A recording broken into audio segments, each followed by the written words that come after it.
Ladies and gentlemen, welcome First back things to Dr. first, Nick's I'm the Toy real- Time Machine podcast. How y'all doing? See here, this is my vintage WWF trucker hat. I won't be wearing this in the entire podcast because it's really hot. And since it's vintage, I don't want to mess it up. So I'm going to go hang that up right now. First of all, I'd like to start out with the fact that I appreciate everybody viewing the previous episodes. I'm glad you all had a good time, and I hope everybody continues to have a good time. Please tell your friends, subscribe, leave a comment, because, well, I'm Dr. Nick, and I'm awesome. Anyways, today I will be reviewing the WWF LJN series. These are just a couple of the figures that I will be reviewing today. As you can see here, this is Hillbilly Jim, and these were basically rubber. This one came out in 1984. They started in 1984 and ran until 1989. These were basically 6-inch rubber, painted, no articulation, really. They, kind of stretched. They really weren't that bad. I mean, if you look, they are kind of cartoony. I mean, that doesn't really look like Hillbilly Jim, I don't think. The main reason why a lot of people, these were damaged, because the paint would rub off by hitting the other wrestlers. Like this, the paint would rub off and chip and so on and so forth. But as you can see here, I mean, this, for it being the first wrestling action figures that they had, these were pretty good, I think. Here is a Mean Gene Okerlund. You can't really screw up on Mean Gene Okerlund. I mean, he's bald, he's got a little bit of hair, he's got a mustache. As you can see here, I mean, my collection's not too bad.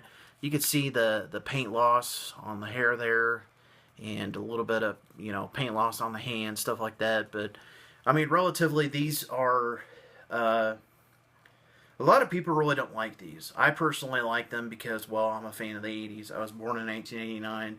I basically collect anything wrestling, especially action figures, and I love these things. They're very nostalgic. Granted, I was not a collector of these when they first came out. I recently acquired a large quantity of these within the last couple of years. I first started collecting the Hasbros, but if I was old enough back then, I definitely would have collected these. As a matter of fact, there are quite a few of the LJN series that are quite rare and hard to find, such as the Honky Tonk Man, the Killer Bees, a certain white shirt version of Hulk Hogan.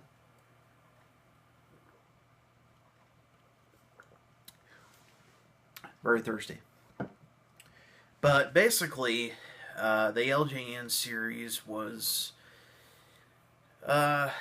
very interesting to me because there were so many, and the ring was gigantic, which I also have the ring in pretty much mint condition, which I would be glad to show you if you'd like to look. As you can see there's the LJN ring right there, the white ring. It's pretty cool. If you'd like, I'd like to show you a little bit of my LJN collection.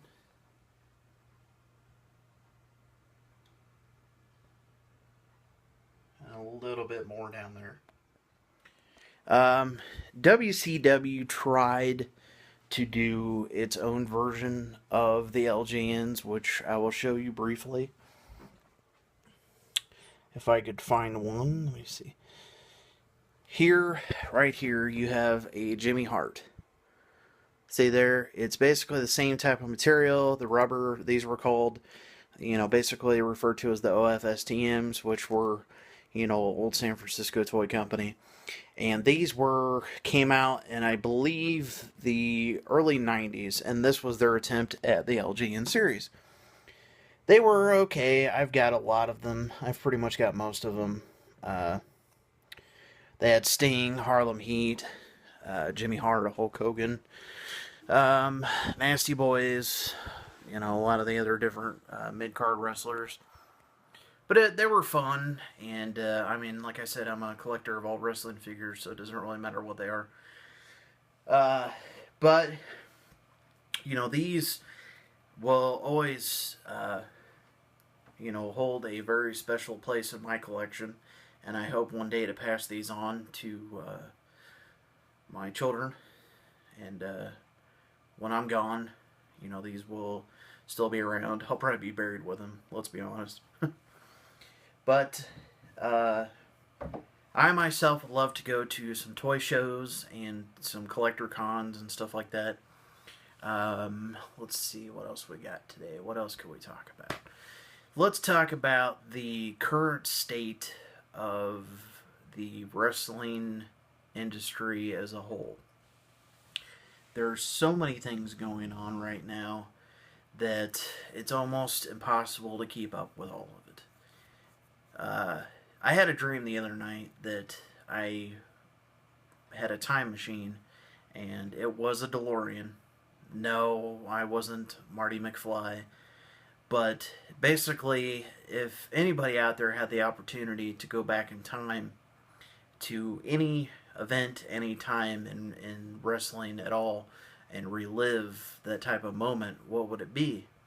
Comment below. I'd love to hear your input on that. There's lots of moments that I would love to go back and relive, and even live moments that I wasn't even alive for, or even was too young to see it to begin with. But wrestling has always been a big part of my life. It's always been a lot of fun. I love everything retro, vintage. I'm stuck in the past, as my girlfriend would say. As you can see here, I've got my Nintendo shirt on. I also collect retro video games, which is not really retro for me because I was alive when they first came out. But Sega Genesis, Super Nintendo. I'm also into Atari 2600 games. Sega Saturn, all those other older systems. And basically, I like to collect everything vintage, electronics, books, music. Even though I was born in 85, I've always been a fan of the 70s and 80s culture, music, technology, everything that went along with it. I guess you could say I never really moved to the current times. It being 2014, I'm not really a big fan, excuse me, of anything of the last 10 to 15 years. Music especially, but I won't get into that. Anyways, this podcast is something that I hope everybody enjoys, and I used to be part of another podcast.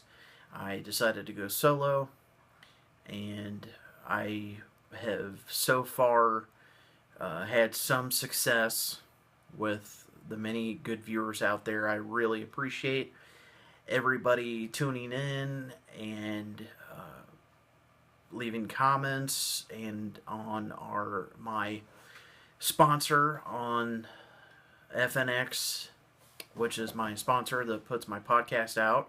And also I'd like to thank them for promoting my YouTube show, which you are watching currently right now. But I won't make this episode very long.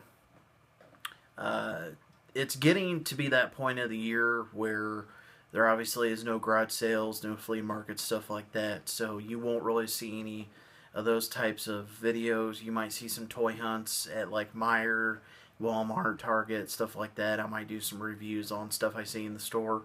Which, by the way, I went into a Kmart just a couple days ago. Which, is it just me, or does every Kmart you walk into, you instantly transform back to like the 1990s? Nothing's changed in those stores. Other than the people that work there, literally everything is exactly the same as it used to look when you were a child, when you walked in there. Everything's the same. I'm surprised they don't have the same stuff on the shelf. There for a while they did. They had like a Chubby Wumba CD on the shelf. They literally had no new music forever. But anyways, I went in there and they had the Defining Moments Ric Flair, which was the new figure that has the authentic robe. They had quite a few of them. They also had like 30 or 40 Elite Ultimate Warriors, which I've heard a lot lately. A lot of stores are really getting backlogged with those. But anyways, I hope everybody has enjoyed this episode. Please leave a comment, subscribe for more, and I will see you all later. Pick me up, love, every day.